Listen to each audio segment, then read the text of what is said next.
Hello friends, welcome to பிளிசினிமாஸ். இன்னைக்கு நம்ம தமிழ் டப்பிங்கில் ரிலீஸ் ஆயிருக்க காதல் ஒரு கண்ணாமூச்சி படம் எப்படி இருக்குன்னு பார்க்க போகிறோம். வாங்க வீடியோக்குள்ளே போகலாம். இது ஒரு ரொமான்டிக் ட்ராமான்னு சொல்லலாம். இப்போ இந்த படத்தோட கதையை பற்றி பார்க்கலாம். நம்ம ஹீரோ பார்த்தீங்கன்னா வில்லேஜில் வாழ்ந்துகிட்டு வராரு. ரொம்ப ஊதாரித்தனமாக சுற்றிக்கிட்டு இருக்காரு. அவங்க ஃபேமிலிக்கோ பல பிரச்சனைகள் இருக்கு. அவங்க அப்பாவுக்கோ உடம்பு சரியில்லை. ஒரு தங்கச்சி இருக்கு. அவங்க அம்மா தான் ஃபேமிலியை பார்த்துக்கிறாங்க வேலைக்கு போய். அது மட்டும் இல்லாமல் இவர் 2 லட்ச ரூபாய் கிட்ட கடன் வேற வாங்கி வச்சிருக்கா. கடன் கேட்க வந்தவங்களை நம்ம ஹீரோ அடிக்க அவன் வந்து 24 மணி நேரத்துக்குள்ள நீங்க 5.5 லட்ச ரூபாய் வட்டியெல்லாம் சேர்த்து செட்டில் பண்ணி ஆகணும் அப்படின்ற நம்ம ஹீரோவை அவங்க தங்கச்சி நீ வெளியூருக்கு போயிட்டு வேலையை பாரு அப்படின்னு சொல்லி அவங்க அனுப்ப நம்ம ஹீரோவோ டவுனுக்கு வராரு. வந்தவர் ஒரு கன்ஸ்ட்ரக்ஷன்ல வேலை செய்ய ஆரம்பிக்கிறாரு. அந்த ஓனருக்கும் பக்கத்துல இருக்கவங்களுக்கும் பிரச்சனை இருந்துகிட்டே இருக்கு. நம்ம ஹீரோ ஆப்போசிட் கேங்ல இருக்கவரோட பொண்ணை காதலிக்க ஆரம்பிக்க அதுக்கப்புறம் நடக்கிற சுவாரஸ்யமான சம்பவங்கள்லாம் என்ன, இவங்க காதல் கை கூடிச்சா, இவங்க கடனை அடிச்சாங்களா இல்லையா அப்படின்றது தான் இந்த படத்தோட மொத்த கதையே. இப்போ இந்த படத்தோட பாசிட்டிவ் பத்தி பார்க்கலாம். பாசிட்டிவ் சொல்லணும்னா படத்துல வச்சிருக்க லவ் போர்ஷன்ஸ் அங்கங்க ஒரு சில இடங்கள்ல ரொம்ப நீட்டாக ஒர்க் அவுட் ஆயிருந்துன்னு சொல்லலாம். அதே மாதிரி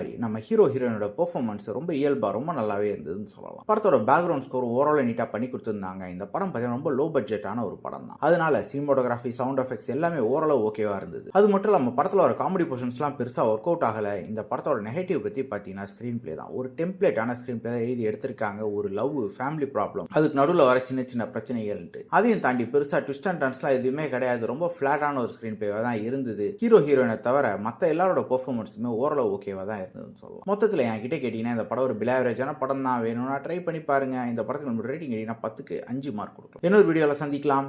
தேங்க்யூ.